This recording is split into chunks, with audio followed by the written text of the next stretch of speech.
지금 시각은 7시 20분입니다. KBS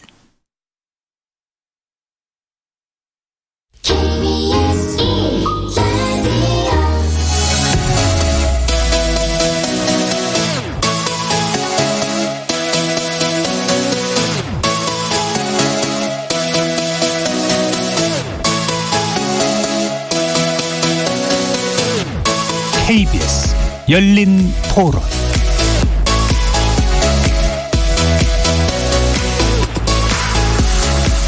안녕하십니까. KBS 열린 토론 정준희입니다.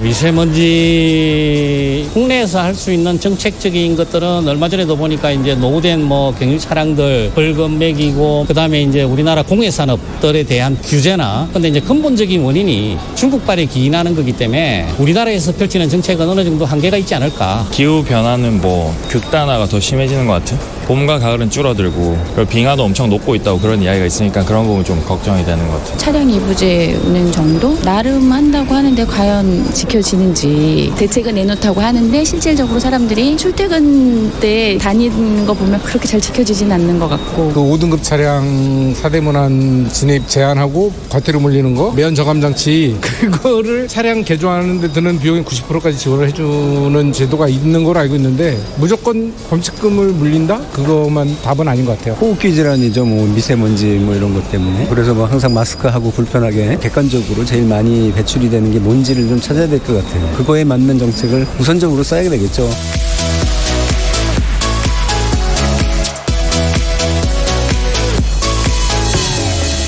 거리에서 만나본 시민들의 목소리 어떻게들 들으셨습니까? 오늘 주제는 환경부 장관에게 묻는다. 미세먼지 잡을 대책은입니다. 조명래 환경부 장관이 지난달로 취임 1년을 맞았는데요. 현재 환경부는 미세먼지뿐 아니라 폐기물 문제, 아프리카 돼지열병을 옮기는 야생 멧돼지 문제, 조류 인플루엔자 등 여러 현안이 겹쳐 퍼펙트 스톰이 불어오는 것 같은 상황이라며 고충을 털어놓기도 했습니다. 과연 이 강력한 폭풍우에 맞서서 어떻게 대처하고 계신지 한번 말씀 나눠보겠습니다. 겨울에서 봄까지 특히 미세먼지 오염이 아주 심한 계절로 들어섰는데요. 이달부터 3월까지 미세먼지 계절 관리제가 시행됩니다. 이를 점검하기 위해 오늘 국무회의가 열렸고 이 자리에서 대통령은 미세먼지 특별법 개정의 필요성을 강조하기도 했죠. 외출 공포까지 부르는 이 미세먼지에 대한 대책 어떻게 마련하고 있는지, 그리고 사실상 호흡 공동체가 된 중국과 일본 등 주변 국가의 공동 대응은 어떤 단계에 있는지 구체적인 미세먼지 대책도 집중 토론해 보겠습니다. KBS 열린 토론은 여러분들과 함께 만듭니다. 조명래 환경부 장관에게 궁금한 점, 하고 싶으신 이야기 샵 9730으로 문자 남겨주십시오. 단문은 50원, 장문은 100원의 정보 이용료가 붙습니다. KBS 모바일 콩, 트위터 계정 KBS 오픈을 통해서도 무료로 참여하실 수 있습니다. 청취자 여러분이 KBS 열린 토론의 주인공입니다. 날카로운 의견과 뜨거운 참여 부탁드리겠습니다. KBS 열린 토론 지금부터 출발하겠습니다. 살아있습니다. 토론이 살아있습니다. 살아있는 토론, KBS 열린 토론. 토론은 라디오가 진짜입니다. 진짜 토론, KBS 열린 토론. 자, 그럼 오늘 토론 함께 하실 분들 소개하겠습니다. 학자시고 시민운동도 하셨고 한국환경정책평가연구원장도 지내셨고 그리고 지금 이제 환경부 장관으로 계시는 조명래 장관 모셨습니다. 안녕하세요. 네, 안녕하세요. 반갑습니다. 자, 그리고 저와 함께 날카로운 질문 그리고 대담 함께 나눠주실 두 분의 전문가도 소개해드리겠습니다. 먼저 조홍섭 한겨레신문 환경전문기자 나오셨습니다. 안녕하세요. 자, 그리고 이현석 정의당 생태에너지본부장 모셨습니다. 네, 안녕하십니까. 자, 이렇게 세 분과 함께하는 이 시간 영상으로도 같이 하실 수 있는데요. 유튜브 들어가셔서 KBS 1라디오 또는 KBS 열린 토론 검색하시면 지금 바로 저희들이 토론하는 모습 영상으로도 보실 수 있습니다. 구독 많이 눌러주시고요. 의견도 많이 달아주십시오. 생방송 놓치신 분들 위해 나중에 팟캐스트 준비되어 있고요. 매일 새벽 1시에 재방송도 됩니다. 자, 이렇게 KBS 열린 토론과 함께 하실 방법까지 안내해 드렸고 오늘 토론 주제 환경부 장관에게 묻는다. 미세먼지 잡을 대책 본격적으로 시작해 보겠습니다. KBS 열린 토론. 자, 이제 취임 1년을 맞으셨어요. 도시계획 전문가시고, 그 다음에 환경운동 하셨고, 그 다음에 환경정책평가연구원이라고 하는 그 행정적인 업무, 또 기타 이제 뭐 서울시에서도 여러 가지 업무들을 맡으셨었고, 그래서 다양한 분야, 그러니까 학계, 또 정책 분야, 그리고 운동 분야에서도 다방면의 경험을 갖고 계신데, 가장 중요한 이제 행정, 의 어떤 키를 쥐고 계신 이 역할을 1년 하신 느낌 어떠신가요? 예, 뭐 그동안 제가 경험했던 것들이 장관으로서 직책 수행하는 데 다 도움이 되는 것 같습니다. 예. 공부하는 것은 우리가 정책의 근본을 따질 때 상당히 중요하게 하나의 도움이 됐고요. 또 실천 운동을 했던 것은 정책의 구체성을 예컨대 우리 국민 체감형 어떤 정책을 개발할 때는 그런 것들이 도움됐고 예. 행정은 제가 이제 처음 해보기 때문에 그런 것들은 사람에 대한 믿음을 통해서 제가 행정의 문제를 극복하려고 이렇게 지금까지 노력을 해왔습니다. 예, 사람에 대한 믿음 어떤 의미신가요? 가령 뭐 공무원 사회의 세계가 상당히 위기적 세계입니다. 예. 상당히 경쟁도 심하고 상하 간의 어떤 그런 관계도 엄격하고 그러다 보면 그게 겉으로는 굉장히 단합되는 것 같은데 사실 속으로는 그렇게 이루어지지 않는 측면이 많습니다. 특히 제가 장관으로 취임하기 전에는 인사 문제 때문에 저희가 많이 어려움을 겪었었는데 저는 뭐 제가 장관이고 아니고 떠나서 일단은 같은 식구로서 같은 고민을 해야 되고 같은 어떤 국가의 어떤 사안을 다뤄야 되고 함께 또 국민을 위해서 일해야 되기 때문에 그런 믿음을 같이 갖는 것 이런 것이 난 중요하다고 하기 때문에 그 부분에서는 제가 문턱을 낮추고 눈높이를 낮추고 마음을 열고 늘 같이 했다고 보고 있습니다. 이런 것들이 행정이 갖고 있는 여러 가지 뭐 위계적인 문제라든가 이런 것들을 조금 극복하는데 저는 도움됐다는 생각이 듭니다. 저는 이런 측면이 궁금하던데요. 네, 조우석 기자님. 환경 관련 시민운동에 직접 나섰었잖아요. 그러고 나서 이제 부처 장관이 됐을 때 그게 좀 이 처지가 어렵지 않던가요? 네, 어렵습니다. 가장 큰 어려움은 이제 환경 문제와 관련된 이해 당사자를 우리가 그룹으로 나눈다면 시민운동 세력은 한 그룹이지. 그렇지 않습니까? 그런데 우리 정책을 해보니까 굉장히 다양한 그룹이 있는 거예요. 가령 우리 4대강만 하더라도 뭐 찬성 논자도 있고 반대 논자도 많고 또 각각의 그룹도 굉장히 다양한데 정책은 역시 이제 여러 이해관계자들의 이해 조정을 통해서 할 수밖에 없는 그것은 이제 분명한 현실이고 행정이 중요한 특징 같습니다. 하지만 이해관계는 늘 시간이 이제 소요되는 것이고 그 속에서 예컨대 뭐 제가 장관으로서 혹은 뭐 제가 어떤 환경 가치를 추구하는 그런 입장에서 그걸 구현하기 위해서는 그 조정을 통해서 이제 구현해야 되는데 그런 것들은 상당히 이제 시간을 요하는 이런 이제 것이 굉장히 중요한 제가 행정을 하면서 경험했던 바입니다. 예, 저도 한 가지 이제 어쨌든 1년이 되셨으니까요. 원래 이제 시민단체 계실 때 그동안 이제 계속 토건국가 내지는 이제 여러 가지 개발주의에 대한 비판들을 많이 하시지 않으셨습니까? 그리고 이제 그것을 규제해야 되는 역할이 환경부의 주된 역할이기도 하고요. 그래서 1년을 맞으시면서 어쨌든 그렇게 이제 평소에 이제 얘기하셨던 토건국가에 대한 비판 그리고 개발주의에 대한 비판하고 좀 현실에서의 어떤 문제들하고 좀 어떤 좀 관련들이 있는지 또 뭐 좀 소외랄까 아니면은 그런 걸 좀 들어보고 싶은데요. 뭐 이제 아까 제가 이미 조홍석 기자가 질문하신 것에 대한 답에서 그게 이미 암시가 됐는데 여러 이제 이해관계자를 이제 동식으로 다뤄야 되는데 토건주의를 주장했던 반토건주의를 주장했던 우리 입장, 저희 입장은 사실 그중 하나죠. 저는 이제 그걸 객관화해서 이제 봐야 되고 또 그것을 달리 생각하는 입장도 제가 봐줘야 되는데 그래서 예컨대 이제 반토건주의 세력이 토건주의 세력에 대해서 충분한 설득을 하거나 또 그 가치에 대해서 수용이 될 수 있도록 하는 그 과정의 담보가 저는 중요하다고 봅니다. 그렇게 해서 저는 그것이 옳다고 본다면 그 과정을 조직해 주고 그렇게 해서 그 정책이 실현될 수 있도록 하는 이런 것들은 제가 몇 번 했었고요. 그다음에는 이 조정이 안 된다. 그럴 때는 많은 세월을 기다립니다. 대표적인 것이 저는 4대강이라고 보고 있고요. 그래서 세월을 좀 기다리면서 숨고르기를 하면서 그게 이제 정책을 하면 정책이 아주 깊이 깔고 가는 정책이 있고요. 뭐 일종 환경 철학이라든가 가치라든가 뭐 이런 근본적인 것을 상당히 중장기적으로 풀어야 할 그런 것이 있고 미세먼지라든가 폐기물 같이 막 당장 쏟아지는 문제들 일상적으로 막 우리가 부딪히는 문제 이런 것을 하지 않으면 막 5만 가지 이제 민원과 또 실책이 막 들어오는. 예. 그래서 이 두 가지 정책이 늘 맞물려 가는데 이런 것들을 적정한 시간 관리가 상당히 중요한 겁니다. 그러니까 아주 급하게 대응하는 거는 정말 급하게 대응해야 되고 또 일상적인 것을 넘어서 가는 예컨대 제가 이제 뭐 환경 정의 문제라든가 환경 민주주의 문제라든가 한국 사회 녹색화 문제 이런 것들은 제가 뭐 주장한다 해가지고 그 자리에 막 정책이 되는 건 아니에요. 상당히 그 시스템적인 전환이 필요하기 때문에 그런 것들 하나씩 만들어가는 이런 이제 투 트랙의 일종의 제도라 그래야 되겠습니까? 정책의 관리라 그래야 되겠습니까?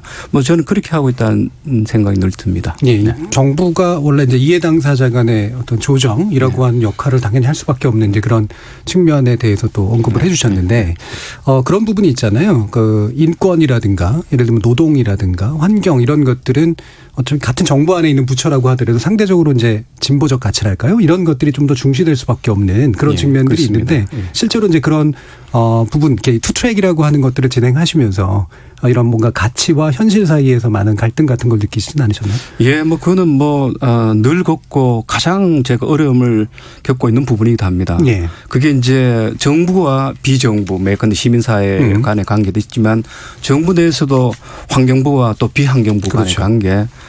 사실 이제 정부 내에 들어왔기 때문에 어려움은 시민사회하고의 어떤 관계보다는 정부 내에서 타부처의 관계가 사실 예. 더 어려운 측면이 없지 않아 있습니다. 예. 사실 제가 장관 되기 전까지는 환경부는 가령 이제 국토부하고 상당히 어려웠습니다. 그렇겠죠. 예.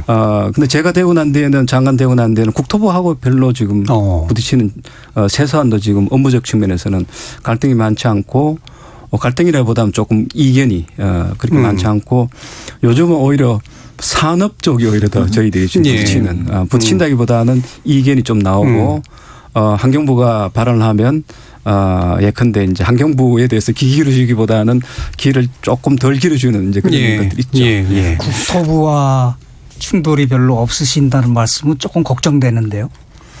일단은 지금 현안으로서는 우리가 그렇게 당장 부딪히는 거는 그렇게 많지 않습니다. 네. 아니, 왜냐면 아까 이제 좀 시간을 기다리면서 풀어야 할 문제로 4대강 말씀을 하셨는데 그게 지금 꼭 10년 됐지 않습니까? 그 저 마스터 플랜 나와서 4대강 공사 시작한 게. 그래서 그 문제는 어찌 보면 저 문재인 대통령이 이 재자연화를 공약을 하셨고 그리고 국민들은 워낙 잘못된 거기 때문에 하루빨리 원래대로 되돌려야 한다 이렇게 믿고 있는 분위기인데 근데 너무 기다리시는 게 아닌지. 예. 일단은 4대강은 업무가 우리 업무입니다. 예. 국토부 업무가 아닙니다. 수질과 수량이 이제 작년에 통합되면서 우리 부에 이제 주된 업무로 돌아왔고 물론 물과 관련된 모든 행정이 우리한테 온 것은 아닙니다. 여전히 타 부처에 남아 있는 것도 많은데 이제 이런 주장이나 저한테 이제 지적을 하는 우리 시민사회 친구들이 많습니다. 환경부가 국토부와 같았더라면 4대강을 지금 저렇게 줬을까라는 그런 일종의 반문 내지는 저한테 질문을 하는데 저는 반대로 질문합니다. 그러면 환경부가 국토부가 같이 일을 해야 되냐고 물어봅니다. 예. 그게 예컨대 우리 4대강에 대해서 굉장히 많은 문제 제기할 때 그 절차의 어떤 그런 졸속이라든가 뭐 이렇게 생략이라든가 이런 것을 많이 지적을 했거든요.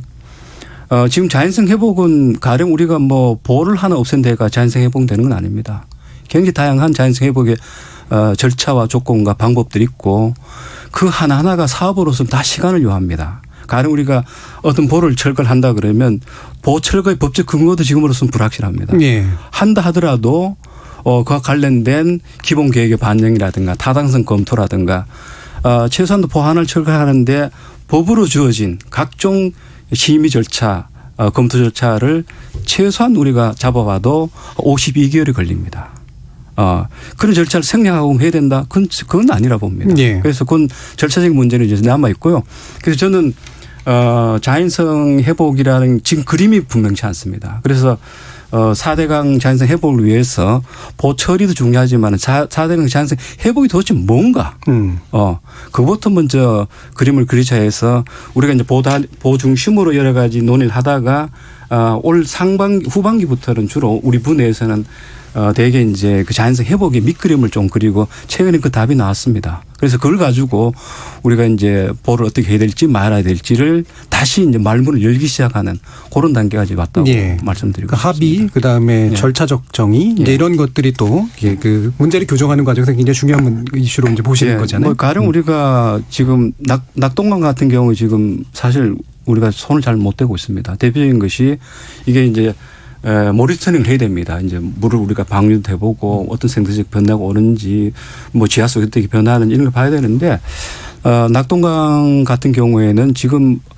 보 자체를 개방하는 데 대해서 지역 주민들이 워낙에 여러 문제 제기가 많기 때문에 우리가 모니터링을 한 결과를 가지고 여러 평가를 하려고 했던 이 절차 자체가 작동이 안 되는 저희들 기다려야 됩니다. 그때는. 무조건 뭐 들어간다 해가지고 될 문제는 아닙니다. 근데 기다리다가 신수마자라든가 지금 거의 사라졌잖아요. 그런 저 멸종위 기종을 어떻게 합니까? 제가 보기엔 좀 급하게 할 것이 있고 기다려야 할 것이 있고 이 차례로 이해관계자들 설득할 필요가 있는 것도 있고 바로 고쳐야 할 것도 있고. 그런데 저희가 뭐 바로 보를 허물어라 이런 제안을 드리는 게 아니고 어떤 물을 유통을 시켜서 그런데 거기서 바로 꼭 필요한 그런 이 생태적인 어떤 긴급 조처 그런 것들을 할 필요가 있으면 해야 된다 이렇게 가령 뭐 금강 같은 데는 저희들이 그렇게 했고요. 이제 지역 유역 주민들의 어떤 수용성이 상당히 그래도 높았던 데서는 해서 아시다시피 금강은 개방 이후에 자연성 회복이 많이 됐죠. 사실 그게 이제 상당히 중요한 저희들이 자연성 회복을 해야 되는 당위성과 이유를 거기서 또 찾고 있습니다. 사실 그게 굉장히 중요한 우리 주민들 설득할 때 내놓은 지금 자료로 이제 활용하고 있고요. 지금 아마 지하철 가시면 지하철에 우리가 광고를 하고 있습니다. 금강 보호를 하면서 되살아났던 자연의 그 모습을 가지고 자연성 회복의 어떤 이유랄까 정당성이라든가 필요성을 이야기를 하고 있는데 그래서 이게 유역별로 지역 주민들이 여러 가지 유역에 대한 이해관계가 상당히 다릅니다. 자연성 회복까지 포함해서. 그래서 그런 것들을 충분하게 우리가 특성을 보면서 필요하다면 설득도 하고 논의도 하고 저는 그게 유역 민주주의라고 부르고 있고요. 최근에 이제 유역 민주주의를 우리가 실현할 수 있는 유역 협의, 위원회가 만들어졌고 유역 협의회라는 민간 기구도 최근에 만들어져서 지금부터 아마 논의를 아마 본격적으로 할 것 같고요. 이게 이제 낙동강 하더라도 우리가 다뤄보니까요 상하류 간에도 입장이 달라요. 그래서 이게 생각보다는 굉장히 복잡한 다층적 어떤 이해관계를 갖고 있기 때문에 그게 그냥 자연성 회복이라 하나의 그림은 분명히 있는 것 같아요. 그러니까 조금 뒤에 미세먼지 얘기를 하면서도 비슷한 얘기가 나올 건데 원래 이제 환경 문제라는 것 자체가 다양한 이해관계의 충돌이지 않습니까? 근데 거기서 이제 어떤 게 더 중심이 되겠느냐, 즉 이제 생태계 복원이라든가 또는 이제 아까 말씀하신 것처럼 이제 지금 막 멸종해 가고 있는 이런 이제 생물성을 중심으로 해서 내용을 봐야 되는 거 아니겠느냐. 근데 생물성이요? 그러니까 각각의 생물을 보호하기 위한 것들을 봐야 되는 거 아니겠느냐. 이제 이런 얘기들을 지금 하고 있는 건데 그런 면에서는 좀 너무 다양한 사람들의 의견을 모으려다가 결국은 복원도 안 되고 결과적으로는 시간만 가는 거 아니겠느냐. 그래서 실제로 시민단체들 같은 경우는 굉장히 많이 답답해하고 있거든요. 그러니까 왜 그러냐면은 소통이 되는 과정에서 급하게 처리해야 될 것과 그렇지 않은 것들이 이제 구분이 안 되고 있으니까 좀 더 기다려보자. 근데 급하게 처리할 거하고 그렇지 않은 거는 누가 결정하나요?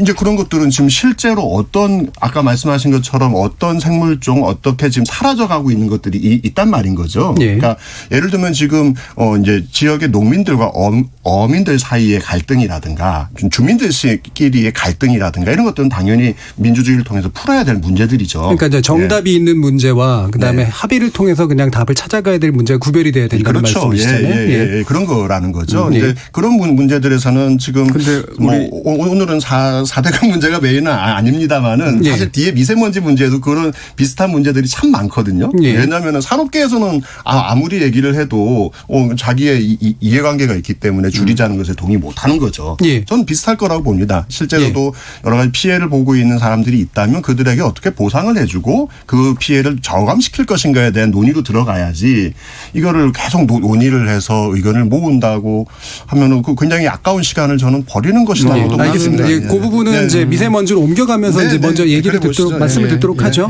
원래 이제 지금 4대강 문제가 많이 얘기됐습니다만 미세먼지, 4대강 문제, 기후변화 문제 이 세 가지를 굉장히 중요하게 보셨는데 이 중에 제일 역점을 두신 것은 어떤 거죠? 뭐 지금의 여러 가지 세계적인 어떤 문제로 본다면 기후 변화가 상당히 중요하고요. 예. 우리나라에서는 미세먼지 물 문제가 사실 기후 변화 다 연동이 돼 있습니다. 예. 그렇기 때문에 어느 것 하나 차별적으로 다룰 수 있는 것은 아닌 것 같습니다. 예. 근데 하나만 제가 덧붙인다면 예. 저 자연 보건에 대한 글도 썼고 뭐 학술지에도 꽤 썼고 또 서울시에서도 제가 한강 시민위원장 등등을 해보면서 이렇게 실천해 봤는데 사실 그 나라 국민들이 그 자연을 이해하는 만큼 자연이 복원됩니다. 제가 딱 경험을 했습니다. 우리 청계에서는 또 우리 국민들이 자연을 보는 만큼이나 그 복원됐던 거예요. 그래서 지금 뭐 급한 거 싫다고 하는데 급한 것을 누가 결정하죠? 그러니까 이제 사실은 그 부분에서 생각이 차이가 저는 있다고 봅니다. 왜 그러냐면은 실제로 이 환경 문제에 대해서 잘 모르는 사람들도 많고 또 그렇게 많이 안 알려지거나 잘못 알려진 것도 많지 않습니까? 예, 그러면 잘못 알려진 상태에서 그럼 그만큼 사람들이 모르기 때문에 이건 못 한다라고 그러면은 사실은 환경 문제는 해결할 수 있는 게 별로 없는 경우들이 참 많거든요. 뭐 나중에 중국 미세먼지 가장 대표적이겠습니다만은 그럼 미세먼지 문제로 옮겨가 보시죠. 그러니까 장관님 보시기에 미세먼지 문제는 정답이 있는 것과 합의할 것 뭔가 이런 게 구별이 된다고 보세요? 뭐 아까 지금 4대강 복원하고 좀 다른 이야기지만 지금 미세먼지는 사실 이게 이제 이른바 이제 기후 변화에 의해서 나타나는 지구적 환경 문제 대표적인 전 예라고 보고 있습니다. 물론 이제 나라에 따라서는 좀 정도 차이는 있습니다만 이 일국에서 이제 여러 가지 어떤 산업화라든가 도시화라든가 과다한 소비라든가 생산이라든가 의해서 생성된 일종의 그 오염 물질들이 결국 일국적 영토 내에 머물지 않고 어떤 뭐 기후 변화에 의해서 바람을 타거나 뭐 이런 등등에 의해서 결국은 몰경을 해버리는 그렇게 해서 그 문제가 결국은 그 여러 지역에 거쳐서 동시에 나타나고 그 스케일 자체가 이제 범지구화 되어버리는 플래너토리 이제 스케일로 변해버리는 이랬을 때 이제 문제는 피해는 이제 또 특정 지역에 이제 주민들이 국민들이 사람들이 피해를 이제 보게 되는데 따라서 특히 우리나라 같은 미세먼지는 지금 뭐 우리 국민들이 많이 뭐 주장하듯이 상당한 이제 그 원인이 중국서 혹은 뭐 우리 해외에서 들어오기 때문에 해외에서 발생하는 미세먼지를 어떻게 할 것인가라는 것은 사실 그게 기술적으로 가능할지는 모르지만은 여러 가지 정치 외교적인 이런 측면에서는 쉽지 않은 것이 꽤 많습니다. 가령 결국은 이제 그 나라의 주권을 가지고 추진하고 있는 정책에 대한 개입이 이루어져야 되는데 이런 부분이 아직도 우리가 이제 월경성 어떤 그런 환경 문제를 주권국가들이 합의해 가지고 하는 것에 대한 경험도 없고 제도도 없고 절차도 없고 규범도 없다 보니까 이런 부분에서 굉장히 지금 많은 어려움을 겪고 있고 기후변화도 마찬가지인 것 같습니다. 그래서 분명히 이게 문제는 문제인데 누구도 책임 안 지려고 그러고 또 누구한테 책임을 넘기려고 그러는 사실 또 미세먼지의 상당한 소스는 또 국내에서도 나오고 하는데 이게 이제 환경 문제라는 게 그렇습니다. 환경 문제라는 게 이른바 우리 경제학에서 외부 불경제로서 늘 내가 만들었음에도 불구하고 남이 만든 것으로 내가 그 문제를 해결하려고 하지 않는 나의 어떤 그런 경제적 문제로 그걸 이제 내부하려고 하지 않는 이런 것이 환경 문제의 굉장히 중요한 특징인데 미세먼지는 또 그런 측면도 없지 않아 있습니다. 그러면 그 지금 어쨌든 핵심이 약간 기후변화하고 또 연결을 시키셨는데 결국에는 이제 만들어지는 미세먼지의 문제가 있고 그다음에 그게 정체에 의해서건 넘어가서건 간에 그게 이제 공동의 문제로 바뀌거나 또는 국내 문제로 되는 그런 과정의 문제가 있을 텐데 핵심적인 논쟁이 이제 이거였었잖아요. 도대체 미세먼지 누구 탓이냐 이제 이 부분이었었고 저희 이제 뭐 다른 프로그램에서도 이거를 다루기도 했고 저희 프로그램 다루기도 했는데 이 결국은 이제 중국 탓이라고 하는 것이 이제 가장 핵심적으로 사람들의 뇌리에 굉장히 강하게 박혀 있는 거란 말이죠. 이 조사 결과가 최근에 나왔다고 하는데 어떤가요? 예, 지금 이제 한중일 과학자들이 공동 연구를 해서 이른바 LTP라는 장거리 오염 물질 동북아 장거리 그 오염 물질을 하는 연구의 결과를 지난 11월 달에 이제 그 양국 상국이 이제 합의를 해서 발표를 했습니다. 근데 이제 그 연구라는 게 지금까지 미세먼지에 관한 뭐 어디서 어디만큼 발생하느냐 배출원 수용지 모델이라는 그런 모델을 상국의 연구자들이 동시에 채택을 해서 연구를 했습니다. 근데 일본하고 우리나라 학자는 동일한 연구 모델을 썼고요. 그다음에 중국은 모델을 다른 것을 썼습니다. 물론 이제 세 개 다 상국 다 모두 모델이 미국서 만들어진 모델을 썼습니다. 따라서 이 모델을 가지고 분석하다 보니까 어떤 경우라도 완벽한 분석이 안 나옵니다. 다시 말씀드려서 각각의 모델이 분석 모델이 갖고 있는 불확도가 있는 거예요. 예. 따라서 처음부터 이 연구를 할 때 불확도이기 때문에 이것은 일종의 평균으로 값을 내자라고 그렇게 처음부터 합의가 됐던 겁니다. 예. 사실 평균 값이 의미가 없음에도 불구하고 그렇죠. 예. 워낙에 이제 불확도가 높다 보니까 평균 값으로 이제 환산하자 해서 그래서 이번에 나왔던 것이 상국이 우리 미세먼지가 넘어가서 다른 나라 갔을 때 다른 나라 주요 도시에 도달했을 때 그게 어느 정도 되느냐. 예. 우리나라 같은 경우에는 서울, 부산, 대전 세 개 도시에 다른 나라에서 오는 상국 그러니까 중국과 일본에서 오는 미세먼지에 분석을 했을 때 그 평균을 했을 때 32%였습니다. 중국이? 예. 예. 예. 중국하고 일본까지. 예. 중국입니다. 중국. 예. 중국이 32%. 예. 연평균입니다. 예. 예. 근데 이게 이제 우리나라에서는 우리나라 연구자들은 한 30%대 후반까지 도출했고요. 예. 일본도 비슷하고요. 반면에 이제 중국은 20% 초반으로 이렇게 분석했던 겁니다. 상세가 좀 됐겠네요. 예, 그래가지고 그걸 합쳐서 나누기 3을 해서 나온 게 30이 있기 때문에 사실 그 과학적 수치라 하기에는 조금 문제가 있습니다. 예. 그렇지만 처음부터 그렇게 합의를 해서 했기 때문에 이제 쉽게 말해서 그 숫자를 나름대로 이제 서로 수용하기로 했던 겁니다. 그게 중요한 의미가 있고요. 실제 이제 그게 그만큼 가치가 있고 의미가 있고 과학적인 어떤 그런 사실성을 갖고 있느냐라는 문제는 이제 앞으로 진짜 이제 시작을 한 거나 마찬가지 지금부터 예. 본격적으로 사후 연구를 해야 됩니다. 이거 좀 중요한 포인트인데 지금 말씀하신 그 내용에 대해서 모든 언론이 어떻게 보도를 했냐면 중국의 그 미세먼지 관련한 유발률이 한 30% 정도다라고 얘기를 했거든요. 예. 근데 사실은 그 뒤에 숨어 있는 내용은 이겁니다. 국내에서 유발되는 요인이 지금 전체의 절반이 넘지 않습니까? 50%. 예, 그렇죠.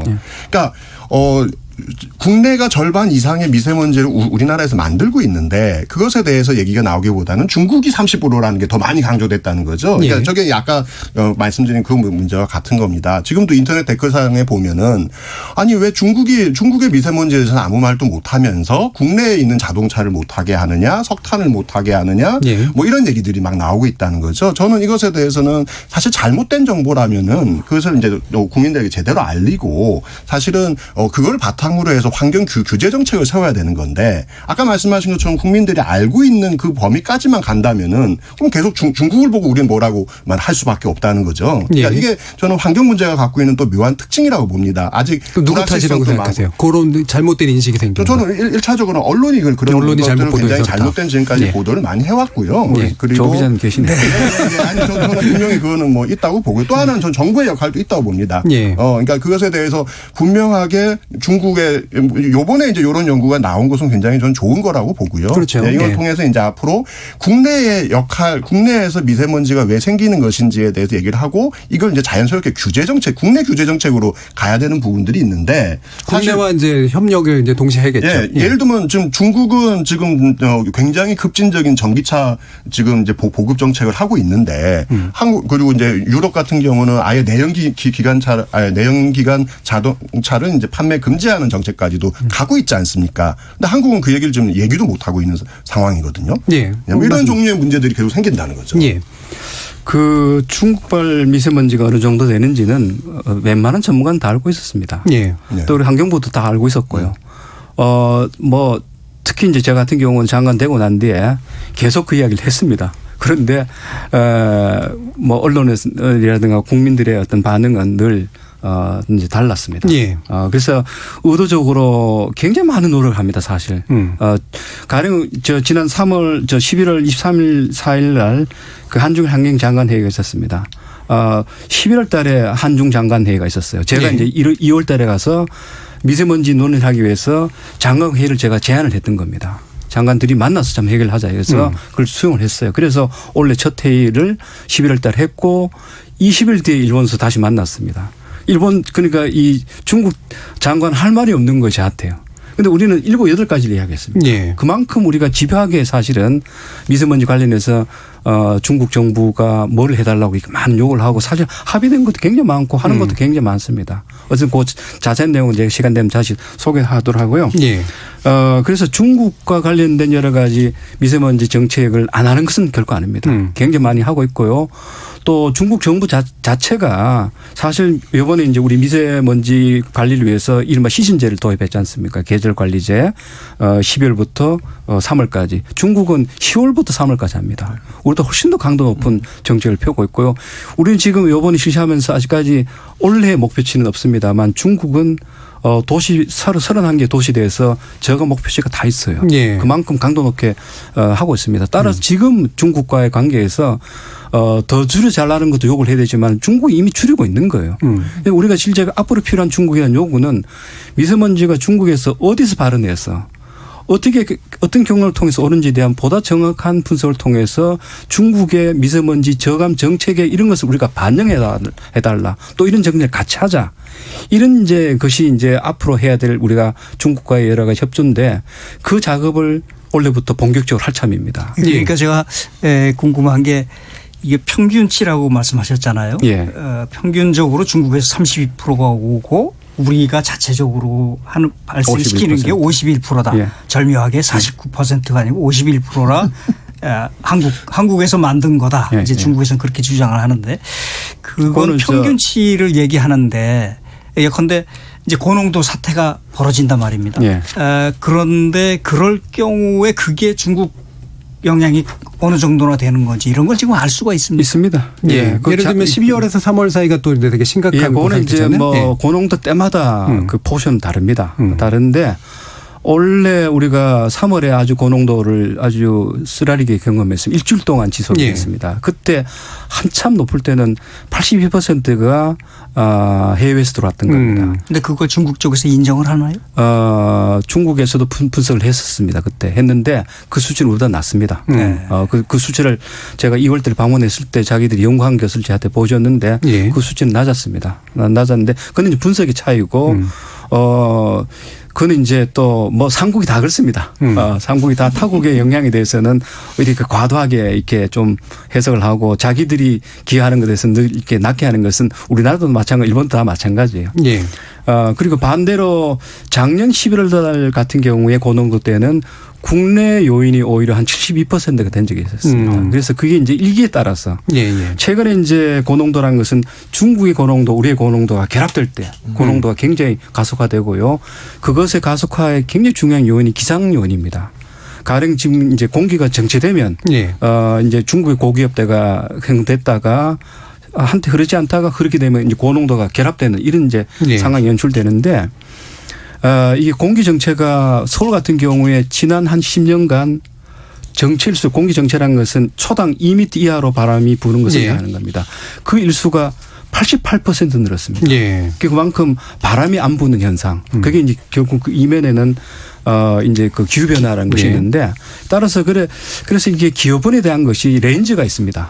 기후변에 대한 레인지가 있기 때문에 우리 어느 정도는 알고 있습니다만 그것의 과학적 원인이라든가 정말 그 비중이라든가 성분이라든가 그리고 이제 이 PM2.5라는 것은 이게 2차 생성되는 게 많습니다. 중국에서 원인 물질을 만든다 하더라도 그런 것이 이제 이동하는 과정에서 2차 생성물을 만들어 가지고 미세먼지로 넘어오거든요. 이런 데 대한 연구도 상당히 지금 잘 안 돼 있습니다. 그래서 이런 것들이 제가 앞에서 말씀드렸습니다만 많은 부분에서 연구를 해야 될 부분들이고요. 이런 것들을 하기 위한 여러 협력 과제들을 지금까지 지속적으로 저희들이 중국과 협의를 해서 많은 프로그램을 지금 만들어 놨습니다. 그 대중적인 인식 부분을 조금 더 이제 아마 해결해 주면 좋을 것 같은데 일단은 아무래도 이제 자꾸 책임을 돌리려고 하는 그런 심리라는 게 있긴 있습니다만 말씀처럼 어떨 때는 뭐 대략 평균 30 정도지만 뭔가 심각하게 문제가 될 때는 우리가 또 한 80 차지할 때도 있고 중국이 차지할 때도 있다고 본다면 대중들이 이제 이런 식의 심리도 있는 것 같아요. 그러니까 우리는 그냥 가만히 있으면 이 정도면 견딜 만한데 중국에서 넘어온 게 더해지면서 못 견디는 수준으로 가는 거 아니냐. 일종의 스레시홀드의 문제인 거죠. 결국 어느 정도가 우리가 그래도 좀 안전하다랄까 뭐 이렇게 인지할 수 있는 수준이 될까요? 그래서 국민들이 이제 그런 부분을 이제 불안하게 생각하는데 그러면 우리가 지금 중국에 대해서 외교라든가 이런 걸 통해 가지고 뭐 줄여달라 이런 목소리는 계속 내고 있습니다. 아까 말씀드렸다시피 이미 중국을 줄이고 있기 때문에 중국은 우리보다 훨씬 더 사회주의 국가이기 때문에 정책을 추진할 때는 훨씬 더 강압적으로 이렇게 하고 있습니다. 뭐 그걸 뭐 좋다 나쁘다의 문제는 아니고 팩트로서 그렇게 말씀을 드리는데 그런 측면에서는 이제 사실 우리가 쓸 수 있는 카드는 중국에 대해서 이만큼 줄여달라는 것을 요구하는 것도 있지만 사실 우리가 줄일 수 있는 것을 또 선제적으로 주는 것도 굉장히 중요한 겁니다. 그렇죠. 그래서 이번 이제 우리 계절제라는 것은 대개 3월, 12월부터 인경도 3월까지 우리가 고농도라 부르는데 그때는 대개 연평균 농도에 비한다면 15에서 30% 높습니다. 따라서 계절제 도입이라는 것은 그만큼 줄여내는 겁니다. 예. 다시 말해서 기존 농도를 줄여내는 것을 목표로 하고 있습니다. 그러면 고농도가 와도 우리가 그만큼 탄력적으로 적용할 수 있다 이렇게 보는 겁니다. 그래 놓고 이제 나아가서 뭐 중국과의 더욱더 협상을 더 많이 해서 우리가 궁극적으로는 협약을 이제 체결하려고 하고 있습니다만 워낙에 중국이 그 부분에 대해서는 지금 민감하게 생각하기 때문에 많은 지금 우리가 해외 사례라든가 이제 구시행 사례를 가지고 여러 가지 지금 가능성을 계속 우리가 타진하고 있습니다.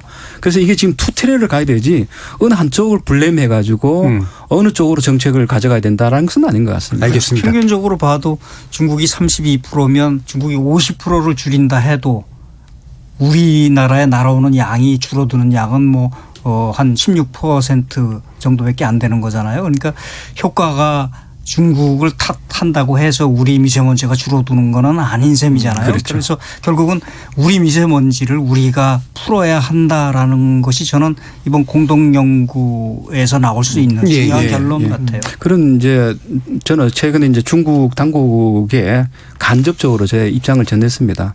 이제 국내 발이 이제 51%되지 않습니까? 우리가 노력을 100% 해가지고 100% 줄였다. 그러니까 50% 줄이는 거예요. 49%는 아직도 밖에서 들어오는 겁니다. 예. 그걸 중국이 좀 더 알아줬으면 좋겠다라는 그런 심정을 제가 이렇게 간접적으로 전달하게 됐습니다. 알겠습니다. 네. 지금 이 미세먼지 결국 원인은 각 나라에서 발생되는 제 자체의 어떤 미세먼지 발생 원인도 있고 동시에 기후변화로 인해서 생긴 기후 정체의 문제 이런 게 복합적으로 좀 나타나고 있기 때문에요. 가장 중요한 이 계절별 어떤 관리라든가 이런 식의 문제들은 뒤에 대책에서 좀 더 논의해 보도록 하겠습니다. 지난달 9일로 취임 1주년을 맞은 조명래 환경부 장관과 그리고 두 분의 전문가 함께 하고 계신데요. 후반부 토론에서는 이 사회재난으로까지 불리는 미세먼지 줄이 구체적인 해법은 무엇인지 집중적으로 토론해 보겠습니다. 여러분께서는 KBS 열린 토론과 함께하고 계십니다.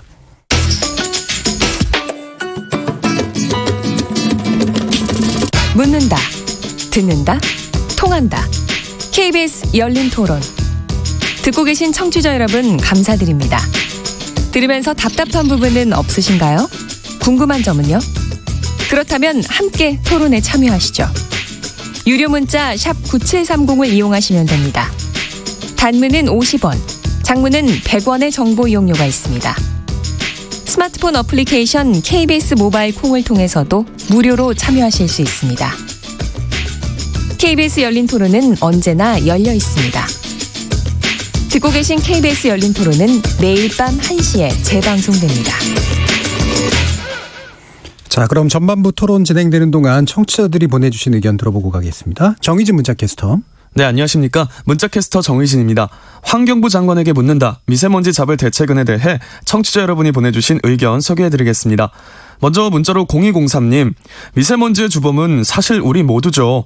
장관님은 구체적으로 미세먼지 발생을 줄이기 위해 평소 어떻게 생활하시는지 궁금합니다. 콩으로 이정길님, 미세먼지를 왜 소비자에게 부담을 시킵니까? 자동차 제조업체가 부담을 해야 하는 거 아닙니까? 정부의 지원금도 가는 걸로 알고 있는데 서울시만 배당이 되고 나머지 지방 중소도시 전혀 해당 사항이 없습니다. 전 국민이 골고루 혜택을 입어야죠. 문자로 8089님, 5등급 차량의 매연 저감 장치는 어디에 신청해야 하고 보조금은 얼마나 되는지요? 궁금합니다 해주셨고요.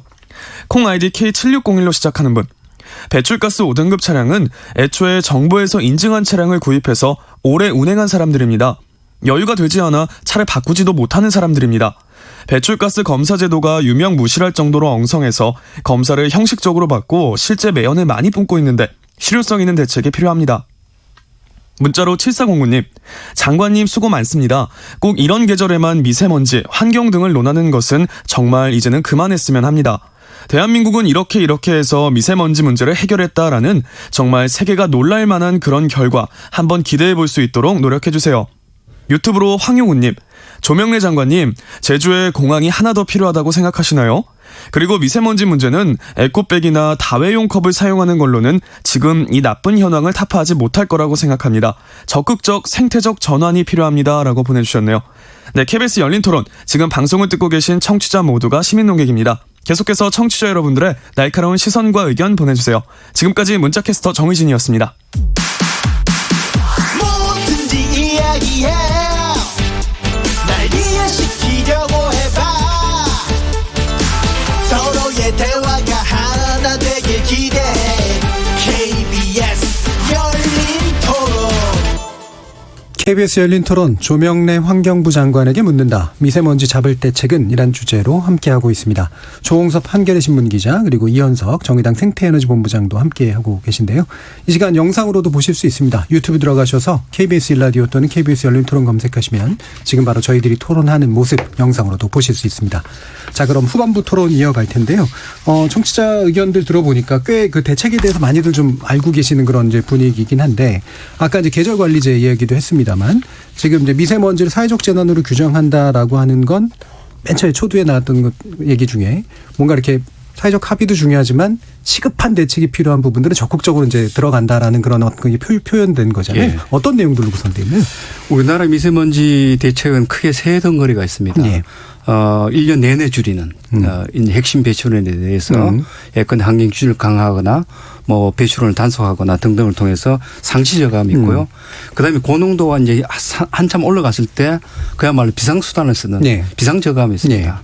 그 사이에 이번에 새로 도입된 것이 바로 계절관리제가 되겠습니다. 그러니까 12월부터 3월까지. 예. 그래서 이번에 이제 도입된 계절관리제는 그 기간 동안 기존 농도를 제가 말씀드렸던 평균보다 한 15 내지 30% 높기 때문에 최대한 그걸 낮춰내는 그런 목적을 가지고 추진되는 정책인데 거기 여러 가지 이제 대책이 포함되어 있습니다. 지금으로서는 주로 이제 산업 부분에 대한 그 감축을 위한 대책이 포함되어 있고 이를테면 그 우리나라 지금 산업 부분에서 나오는 미세먼지 배출량이 전체 배출량이 한 39% 40%가 됩니다. 거기에 발전이라든가 이런 걸 다 합치면 50%가 되고요.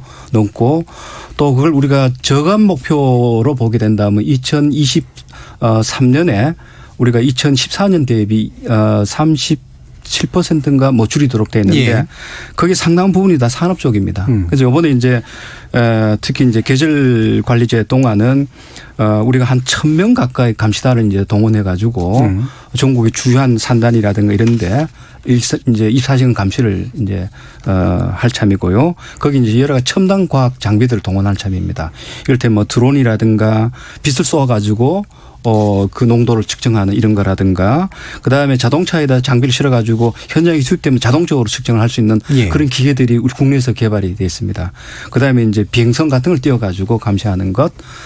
그래서 전국적으로 우리가 핫스팟을 정해 가지고 그런 산업 부분에서 나오는 미세먼지를 잡기 위한 그런 조치가 이번에 계절제 동안 계속 실시가 되고요. 그다음에 영세 사업자들 같은 경우에는 저희들이 일방적으로 규제보다는 줄일 수 있는 것을 도와줍니다. 대표적인 것이 바로 방지 시설의 설치비를 저희들이 지원해 줍니다. 그래서 작년에 올해는 한 1,008개 정도 그다음에 이제 내년에는 우리가 한 4,000개까지 늘릴 참입니다. 그렇게 해서 그 영세 사업자들 중소 규모의 사업장에서 미세먼지를 줄일 수 있는 것을 도와주는 이제 그런 것들이 정책으로 포함되어 있고요. 그다음에 또 중요한 것은 아까 이제 많은 시청자들이 청취자들이 질문하셨던 자동차 규제가 운행 규제입니다. 대표적인 것이 바로 5등급 노후 경유차에 대한 운행을 제한하는 겁니다. 사실 이것은 지금 현재 서울 같은 경우에 수도권에는 뭐 서울보다 더 수도권에는 한 그 자동차에서 나오는 특히 경유차에서 나오는 것이 전체 미세먼지 한 26%를 차지합니다. 가장 큰 부분을 차지하고 있습니다. 따라서 그걸 줄이지 않고는 수도권의 미세먼지를 우리가 관리할 수 없기 때문에 요번에 이제 계절관리제의 가장 중요한 부분 중에 하나가 우리가 차량을 모두 이제 등급을 분류해서 5등급 차량의 경우에는 운행을 제한하는 조치를 요번에 이제 실시를 하는데요. 사실은 저희들이 정부 입장에서는 무조건 차량 운행을 제한하기보다는 우선은 이른바 저공해 조치를 먼저 우리가 부탁을 합니다. 저공해 조치라는 것은 배기가스의 그 뭡니까 오염치를 이제 줄여내는 그런 장치를 저감 장치를 하도록 저희들이 이제 도와주고 있습니다. 그래서 그거는 신청을 하면 저희들이 그 설치비를 지원합니다. 그래서 그건 인터넷이라든가 지방자치단체 홈페이지에 가면 지원을 받을 수 있도록 되어 있기 때문에 지금 이 방송을 듣는 분 중에 혹 신청을 안 했더라면 신청을 하시면 받을 수 있습니다. 그래서 그 저감 장치를 DPF라고 하는 저감 장치를 장치하게 되면 그때는 운행이 가능합니다.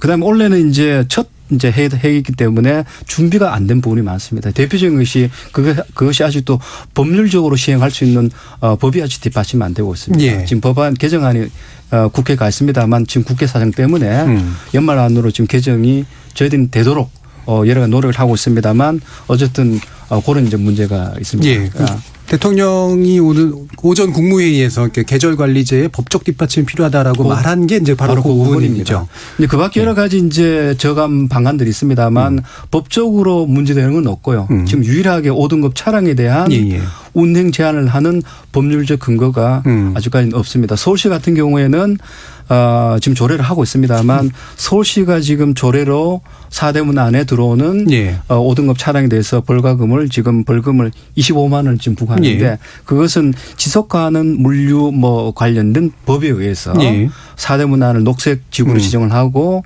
들어오는 차량에 대해서 벌금을 이제 부과하는 이런 식이기 때문에 지금 우리가 하고자 하는 미세먼지 특별법에 의해서 그것에 의한 근거를 가지고 하고자 하는 거하고 좀 다른 겁니다. 따라서 그 법이 이제 개정이 되면 서울시도 그 법에 기초한 조례를 만들어서 이제 전국적으로 똑같이 그 5등급 차량에 대한 운행 제한을 지금 할 계획을 갖고 그럼 지금 이제 서울시 조치는 이제 물류에 관련된 법에 기초를 둬서 그렇습니다. 이제 조례를 좀 만들어서 어떻게든 좀 해보려고 하는 그런 정도의 단계군요. 안 그러면 이제 지자체들이 자발적으로 지금 하는. 그래서 올해는 첫 해이기 때문에 12월 1월은 주로 이제 계도 기간으로 저희들이 활용하고 있습니다. 그다음에 2월부터 본격적으로 시행한다 해서 그 기간 동안 저희들이 그러니까 12월 1월 동안은 홍보 겸 법안을 이제 통과시켜서 법률적 어떤 토대를 이제 갖추는 기반을 갖추는 그런 작업을 동시에 하게 되면 2월부터는 본격적인 시행이 가능할 것으로 보고 있습니다. 그럼 이현석 본부장님 그 아마 이제 또 정의당 입장에서 보면 이 경제적 약자의 문제를 또 고민하지 않을 수 없잖아요. 그러니까 물론 이제 저감 장치에 대한 이제 지원이 있다라고는 하지만 실질적으로 생활적으로 어려운 부분들이 있을 것 같아요. 어떻게 보세요? 그러니까 뭐 대표적으로 아까도 질문이 나왔습니다만은 이제 굉장히 노후차를 갖고 있는 사람들 같은 경우는 이제 그런 많은 이유가 있는 거죠. 하지만 저는 적극적으로 배출가스 규제는 들어가야 된다고 보고요. 조금 더 안타까운 것은 저는 어쨌든 이런 계절별로 이런 규제를 하는 것은 뭐 굉장히 늦었지만은 저는 반드시 필요하다고 봅니다. 근데 조금 더 적극적으로 저는 갔으면 좋겠다는 생각이 좀 있는 거예요. 왜 그러냐면은 이게 지금 실제로 아까도 잠깐 그 말씀 드렸습니다만 외국의 경우에는 아예 더 적극적으로 내연기 기관 자동차를 아예 퇴출시키는 휘발유, 같은 디젤 이런 것들을 좀 하고 있는 거죠. 이게 사실은 결국은 이제 우리나라에 있는 국내 자동차 산업에게 시그널을 주는 겁니다. 왜냐하면 전 세계적으로 지금 수소차나 전기차로 다 전환되고 있는 것이기 때문인 거죠. 근데 우리나라는 그렇게까지 적극적으로 못 가고 현재 있는 노후한 자동차들을 이렇게 개선하는 데 비용을 주고 있다는 거죠. 그러니까 비용은 똑같이 들어가요. 근데 그 나오는 효과가 산업으로 유발된다거나 아니면 조금 더 적극적인 환경 문제로까지 극복되는 데는 조금 더 부족한 부분이 있죠. 그래서 사실은 저희 당 같은 경우는 이걸 더 적극적으로 이제 그 그린 뉴딜 이런 이름을 가지고 더 많은 재원을 쏟아부어서 지원해야 될 사람들에게는 완전히 확실하게 지원을 해주고 그렇지 않고 여유가 있는 사람들의 경우에는 조금 더 이제 이렇게 차를 바꿀 수 있는 그런 이제 제도들을 만들어야 된다. 이런 얘기들을 계속 하고 있는 거죠. 그거는 우리가 그대로 하고 있습니다. 그래서 그건 설명이 좀 필요할 것 같은데 현재 지금 원래 이 시즌제 동안 5등급 차량에 대한 규제를 지금 하고 있지 않습니까? 하고 있는데 우리 수도권 같은 경우는 한 4~5만 대 정도가 됩니다. 대상이. 그런데 실제 단속 대상은 28만 대입니다. 그렇게 빠진 까닭은 저공이 조치를 한 차. 그다음에 영세 차주들 특히 이제 소형 트럭을 모는 그런 분들 이런 분들에 대해서는 이번에 단속을 우리가 유예를 해 줬습니다. 그러다 보니까 오히려 또 비판을 받기도 합니다.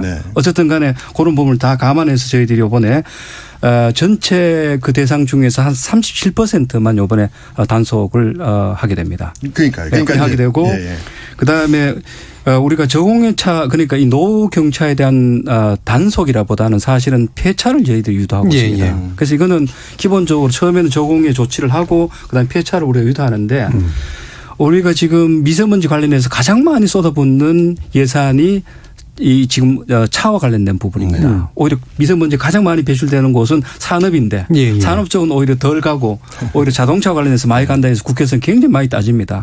그러니까 투자 대비 효과가 어떻다 저떻다 이렇게 문제를 하고 있는데 그렇게 되는 까닭은 말씀하신 그런 목적을 전제를 하고 있는 겁니다. 일단은 환경 문제를 잡아야 됩니다. 미세먼지를 잡고 그러면서 우리가 지금 폐차를 하면 폐차 보조금을 줍니다.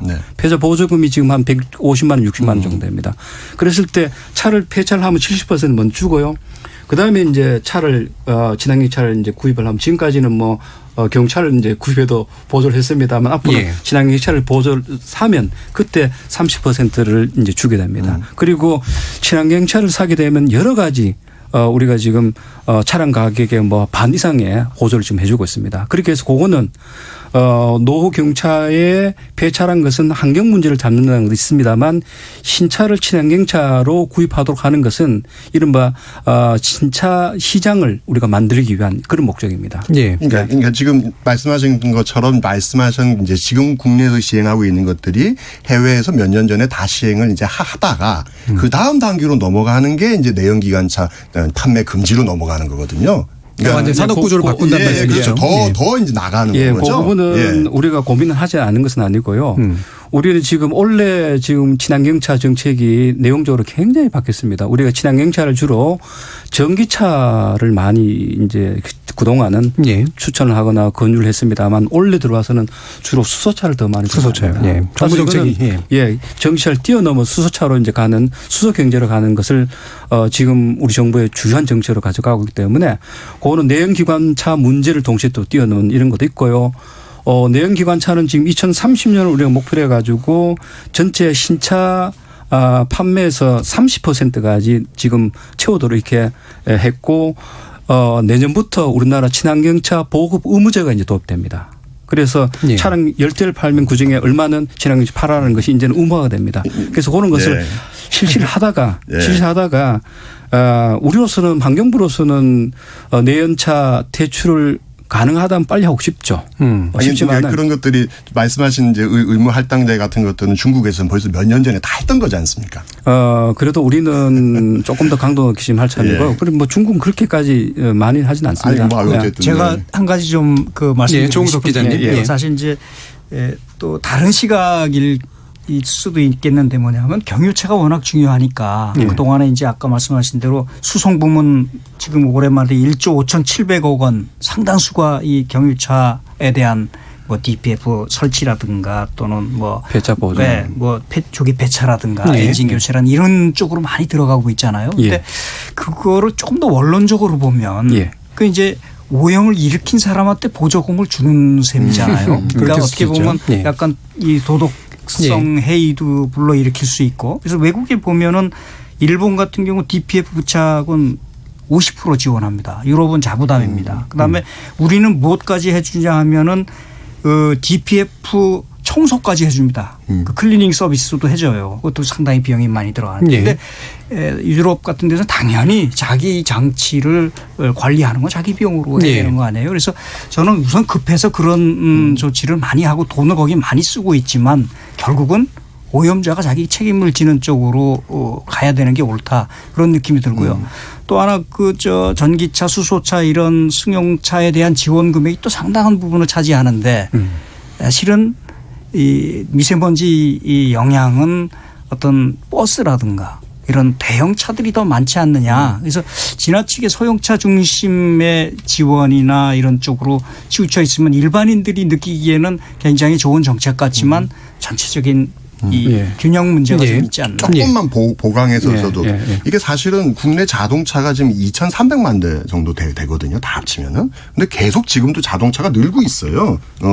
지금도 매년 한 3% 정도 늘고 있지 않습니까? 그렇습니다. 그러니까 지금 식으로 가게 되면은 말씀하신 것처럼 이 오염이 되는 자동차에 추가로 또 다른 자동차가 계속 판매가 되니까 계속 판매가 되는 거죠. 그러니까 사실은 전체적으로 봤을 때는 이제 차가 바뀌는 것처럼 보입니다만은 결과적으로는 자동차 자동차가 계속 늘고 있는 것에 이제 플러스 요인들이 계속 되고 있다는 거죠. 그래서 예. 저는 그런 면들에서는 조금 이 정책이 단순하게 자동차를 바꾸는 것이 아니라 어쨌든 이 전체 총량을 줄이기 위한 여러 가지 정책들과 함께 가면 더 좋지 않겠느냐 해서 아까 말씀하신 이제 오염자 부담 원칙과 함께 조금 더 보강해서 저도 좀 질문 좀 같이 드리고 싶은데요. 예, 잘 아시겠습니다만 디젤차가 한때는 친환경차로 우리나라에서 불려졌던 거 다 아시잖아요. 예. 우리 정부가 과거 정부 시절에는 이른바 클린 디젤 정책을 편 적이 있습니다. 예. 온실가스 문제 때문에 주로 그러지 않았습니까? 예. 그걸 폐기한 것이 작년입니다. 우리 정부가 폐기한 것이. 그래서 사실은 한때는 정부가 나서서 디젤차를 사라고 했다가 지금은 또 사지 말라고 또 폐차까지 하라고 하기 때문에 그 모든 여러 가지 정책 변경에 따르는 비용이 사실 원인자 부담 원칙으로만 해결하기에는 사실 그렇지 않은 측면이 있습니다. 특히 또 워낙 이제 우리나라는 경유차 그 보급이 상당히 이제 가팔랐고 또 그리고 그로 인한 미세먼지 어떤 그런 배출량이 많았기 때문에 급한 불을 끈다는 측면에서 사실은 정책 자금의 투입을 할 수밖에 없었던 그런 절박감이 있었다는 것을 말씀드리고요.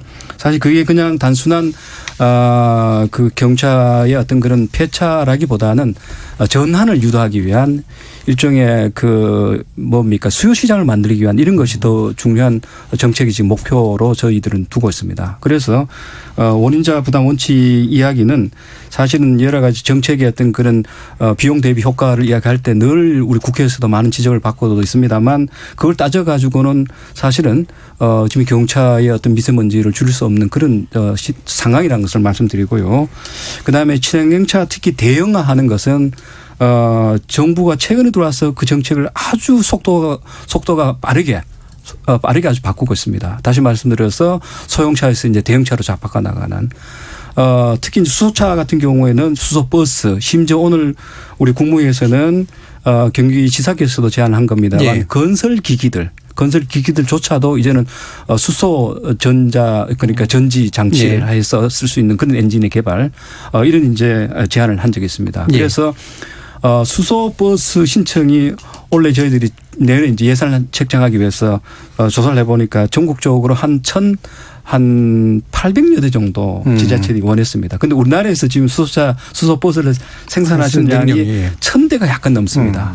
그래서 1000대 전체에 대해서 우리가 보조를 해가지고 내년에 소화가 될 수 있도록 하는. 그렇게 해서 정부가 신차 시장, 친환경 시장을 지금 만드는 데 사실은 많은 비용을 들이고 있습니다. 그거는 저는 충분히 나중에 가서라도 그건 정당화가 난 될 수 있지 않나 그런 생각을 합니다. 자동차나 수송기관 문제는 또 지나서 좀 더 중요하다고 보신 이제 산업 부분 아까 얘기를 하셨잖아요. 아마 이제 발전 문제도 좀 논의를 해야 될 것 같은데 지금 탈원전 정책이 이제 미세먼지 주범이다라고 하는 일부 언론들의 사실은 비판과 선동이 사실은 좀 있었고 작년에 사실 그게 굉장히 많이 나왔었다. 올해 초에도 많이 나왔었단 말이죠. 자, 이거 오해입니까? 아니면 어떻게 교정해야 됩니까? 만약에 지금까지는 오해입니다. 저는 오해라고 명확하게 말씀을 드리고 싶은데요. 일단은 두 가지 팩터 가지고 이제 많이 주장을 하는데 원전이 이제 줄었다. 그다음에 석탄 발전량이 늘어서 석탄 발전소로부터 많은 미세먼지가 나왔다 이렇게 하는데 일단은 원전 그 전력 생산량이 줄었던 것은 우리 이현석 선생님 잘 알겠습니다만 일단은 그 정비 때문에 줄었던 거고 원래는 다시 원전 회복이 됐습니다. 그리고 앞으로 당분간은 한 4, 5년간은 원전의 수가 늘도록 돼 있습니다. 마찬가지로 석탄 발전도 늘도록 돼 있고요. 그래서 이제 그 석탄 발전 때문에 결국 늘었다 이렇게 이야기를 하는데 지난 3년, 4년간인가 18년, 16년, 그러니까 16, 18년 동안 그때 이제 석탄 발전소가 11기가 늘었습니다. 그건 지난 정부 때 만들어졌던 것이 이제 새 정부 때 이제 들어오게 된 겁니다. 발주됐던 것들.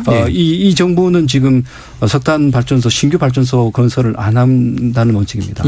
그렇게 해서 그 기간 동안 석탄 발전소의 전력의 생산량이 11.4% 한 12%가 늘었습니다. 반면에 미세먼지는 오히려 한 25.8% 한 26% 줄었습니다. 그건 여러 가지 이제 시설의 어떤 효율화라든가 뭐 이런 등등을 통해서 그렇기 때문에 이런 두 가지 팩터를 가지고 보게 된다면 탈원전 때문에 미세먼지가 더 심해졌다라는 것은 사실 저희들로서는 납득이 안 됩니다. 예, 그러면 이렇게 볼 수도 있지 않나요? 그러니까 이게 증명이 됐는지 모르겠습니다. 너무 굉장히 많이 줄였는데 그 줄인 것을 상쇄시키는 느르는 효과가 있었다. 화력 발전에 의해서 이렇게 볼 수는 없나요?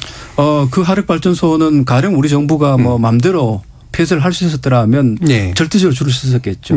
하지만 뭐 전력 수급도 그렇고 이미 정책에 의해서 결정돼 추진되는 것을 줄일 수 없는 그런 전제하에서 정책이 추진되기 때문에 그 과정은 현실적으로는 뭐 우리가 가정할 수 없는 것이라고 볼 수 있을 것 같습니다. 예. 조응석 기자님, 뭐 사실 이 부분 말고도 우리가 또 짚어야 될 어떤 미세먼지에 관련된 중요한 원인들은 뭐 있을까요? 저는 이렇게 생각하는데요. 이번 계절관리제에서 이 산업계 배출 쪽을 짚지 않았습니까? 예. 그동안에도 물론 쭉 해온 거지만 이제 특별히 이 화력발전소뿐만 아니라 이제 배출업소, 대형 배출업소들도 잡겠다. 아까 말씀하신 대로 소규모 사업장에는 이제 지원도 해주고. 그런데 제가 그런 걸 보면서 느끼는 게 뭐냐 하면 환경부가 그런 이 문제 본질이 이 어디에 있다는 건 아는데 조금 아직도 좀 느슨한 거 아닌가.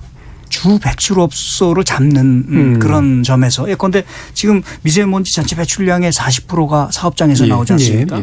그리고 뭐 일반 경유차라야 11%고 냉난방 5%는 확 차이가 난단 말이에요. 그래서 그런 쪽 큰 데를 잡아야 되는데 보면은 지금 배출 규제 자체도 굉장히 야심적이라고 보기는 힘들고 그런 측면이 있고 또 소규모 사업장도 아까 4,000개 내년에 지원하신다고 했는데 사실 4호종 사업장 전체가 52,000개란 말입니다. 그러니까 10%도 안 되는 거예요. 그래서 예산 양이 너무 작다. 예산 규모가. 그런 느낌이 들고 이동식 측정 차량이라든가 드론을 활용하고 아주 좋은 아이디어고 성과를 냈으면 좋겠는데 그것도 지금 17개 시도에 각 한 조씩 보내는 거죠. 예, 이번에 추경으로서 그렇게 하고 있습니다. 그런데 사업장 관리해야 될 사업장이 52,000개인데 그거를 그렇게 하나 보내가지고 그게 될까 싶기도 하고 그래서 조금 좀 이 뭔가 이 배출 규제를 하시려면 사업장에서 덜덜 떨 정도로 좀 제대로 하셔야 되는 거 아닌가 그런 생각이. 우리나라에서는 워낙 또 산업에 대해서 굉장히 친화적인 분위기가 있어서 이러면 또 경제 망한다 뭐 이런 식의 얘기도 나올 거 같아요. 어떤가요? 우리 조 기자님이 빠진 부분이 있습니다. 우리가 굉장히 중요한 카드로 쓰고 있는 이를테면 대기관리 권역 제도가 있습니다. 권역 제도. 예, 지금 우리 수도권에는 적용하고 있습니다. 거기는 총량이 이제 정해집니다. 배출할 총량 그 범위 내에서 할당이 돼 가지고 요만큼만 배출하도록 됐습니다. 지금까지는 수도권에만 적용됐던 제도였습니다. 그런데 이번에 4월에 우리가 8법이 이제 통과되면서 대기관리 권역이 전국으로 확장되도록 됐습니다. 그래서 중부권, 동남권, 서남권 그 제도를 저희들이 이제 실제 실시를 해서 어느 정도 저감을 할 수 있냐를 시뮬레이션 했을 때는 산업에서 나오는 배출의 한 40%까지 줄일 수 있다고 저희들은 보고 있습니다. 총량이 적용되기 때문에 그다음에 내년부터는 소규모 사업장까지 포함해 가지고 배출 허용 규정이 30% 강화됩니다. 굉장히 중요한 배출량을 줄이는 저게 되고요. 그다음에 이제 우리 환경부가 올해부터 본격적으로 실시하고 있는 제도 중에 하나가 이른바 통합허가제라고 있습니다. 여러 가지 10가지 종류의 여러 오염물질 배출에 관한 그 허가를 하는 것을 묶어가지고 한꺼번에 이제 허가하는 그런 제도인데 통합허가라고 부르고 있습니다. 이 통합허가를 통과하기 위해서는 우리나라 주력 산업들 특히 대기업들이 대개 통합허가 대상입니다. 통합허가를 하기 위해서는 가장 중요한 조건이 뭔가 하면 공정을 바꿔야 됩니다. 공정을. 시스템을 바꿔야 돼요. 그게 독일과 영국에서 하고 있는 유일한 제도인데 그거 통합 허가를 받은 사업장의 경우에는 미세먼지를 25%에 저희들은 줄일 수 있다고 보고 있습니다. 따라서 이런 신제도들이 내년부터 본격적으로 시행됩니다. 그렇게 된다면 지금보다 훨씬 더 많은 사업장의 미세먼지 저감이 가능하다 보고 있고요. 소규모 사업장에 대해서는 저희들이 사실은 지원을 하면서도 이제 관리를 해야 됩니다. 그러다 보니까 아까 예산 문제 이런 것 때문에 한 80, 90%가 사실은 소규모 사업장들이죠. 그래서 어쨌든 정부가 동원할 수 있는 최대치의 재정을 동원해 가지고 소규모 사업장에 방지시설 설치를. 그런데 아쉽게도 원래 우리가 2,000개를 하려고 해서 본래 4,000개를 하려고 했습니다. 삭감됐습니까? 아닙니다. 우리나라에서 방지 시설 그 장치를 만들 수 있는 물량이 2,000개밖에 안 됩니다. 공급량이. 예. 그렇게 해서 그 생산 업체도 늘려가면서 또한 물량도 늘려가면서 우리가 그 시설을 보고를 해야 되기 때문에 그런 한계 때문에 우리가 적극적으로 못하는 뭐 마음만큼 못하는 이런 측면이 없지 않습니까? 예. 그럼 저 뒤에서 아까 앞에서 뒤에서 좀 더 얘기하기로 하셨던 그 부분 중에 하나가 이제 한중일 공동 대응 체계에 대한 구체적인 어떤 대안들이 좀 있다라는 말씀하셨는데 환경장관 회의가 일본에서 열렸잖아요. 예. 이 3국 대응 체계 어떤 식으로 준비하고 계신 건가요? 어떻다고? 3국이 이제 한중일 3국이 공동으로 대응하기 위한 체계. 아, 그게 뭐 나라마다 이제 그 환경에 대한 관심이 다릅니다. 예. 일본은 대표적으로 좀 해양 폐기물에 대한 관심이 많고요. 예. 예. 그 다음에 이제 뭐 우리나라의 특히 이제 자원순환 정책에 대해서도 상당히 관심을 많이 갖고 있고요.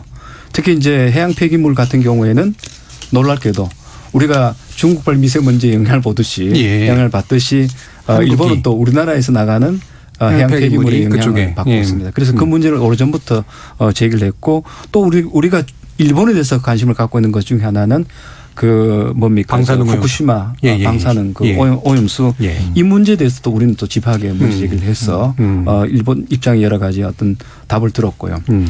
중국과 우리나라 관계에서 중국은 우리나라에 대해서 그렇게 많은 뭐 문제 제기를 하지 않고 오히려 우리와 여러 가지 우리의 선진 환경 행정이라든가 정책 기법들을 배우려고 하는 그런 입장이 강하고요. 예컨대 뭐 그 생물 종 다양성에 관한 국제회의를 내내 하는데 한국이 좀 도와달라든가 뭐 이런 이제 협력 요청이 많고 우리는 이제 미세먼지에 대한 이제 관심이 크기 때문에 사실 우리가 귀찮을 정도로 중국 정부에 대해서 특히 중국의 생태환경부에 대해서 이런저런 것을 하자고 제안을 합니다. 그래서 LTP 보고서도 사실 그게 한 4, 5년 전에 한중일 환경장관회의가 기타 큐슈에서 열렸을 때 기타 큐슈가 대표적으로 일본에서 중국발 미세먼지 영향을 가장 많은 받는 곳이에요. 예. 그래서 그 시장하고 저하고 이번 이야기를 했는데 자기는 정말 그 시장으로서 중국 정부에 대해서 미세먼지 좀 줄여달라고 요구를 하고 싶었는데 입에서 말이 안 나왔다 합니다. 그런데 한국에서 온 대표들이 목소리를 크게 내가지고 결국은 LTP 보고서를 내도록 채택이 됐다고 이렇게 하더라고요. 지금 또 이제 여러 가지 협의를 해서 지금까지는 되게 이제 뭐 정보 공유라든가 기술 공유라든가 분석이라든가 이런 것에 관련된 일들을 많이 했습니다. 그것이 돼야 되니까. 그다음에 최근에 들어와서는 뭐 연구라든가 정보 공유라든가 이거보다는 정책의 공조 쪽으로 지금 양국 간의 여러 협력 관계가 바뀌고 있고요. 마지막으로 그러니까 이번 그 11월 23일, 24일 날 한중 양자회담을 할 때 저희들이 7가지를 제안했습니다. 중국에서는 1가지를 제안했을 정도였는데 그때 제가 구체적으로 제안한 것 중 하나가 우리나라 희전제와 중국의 그러니까 뭐 동절기 여러 가지 저감 대책을 공조하는 그러니까 연동하는 그런 것을 제가 제안했습니다. 그렇게 해서 예보 경보제를 공유를 하고요.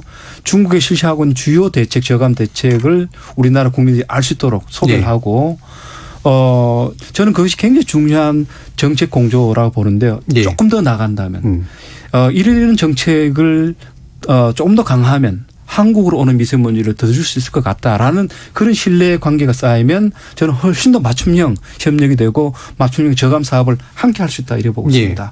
그 단위까지 내려가야 된다면 중국과의 정책 협조는 중앙정부 간의 관계보다는 지방정부 간의 관계가 더 중요합니다. 가령 우리나라에 들어오는 중국발 미세먼지가 중국 전역에서 오지 않습니다. 이를테면 산지성 같은 데서 많이 오거든요. 그게 대표적인 석탄 산지입니다.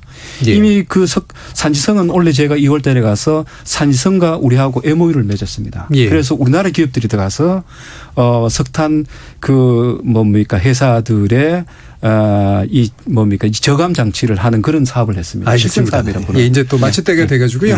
지금 저기 후쿠시마 오염수 문제라든가 그렇죠. 그 돼지열병 문제도 관심이 많은데 할 말이 많은데 시간이 없네요. 앞으로도 이 퍼펙트 스톰 더 잘 이겨내시길 바랍니다. 주명래 환경부 장관, 조홍석 한겨레 신문 기자 그리고 이현석 정의당 생태에너지 본부장 이렇게 세 분과 함께했습니다. 모두 감사드립니다. 감사합니다. 네, 감사합니다. 청취자들의 적극적인 참여로 만드는 KBS 열린 토론을 통해 합의의 길을 찾아가도록 하겠습니다.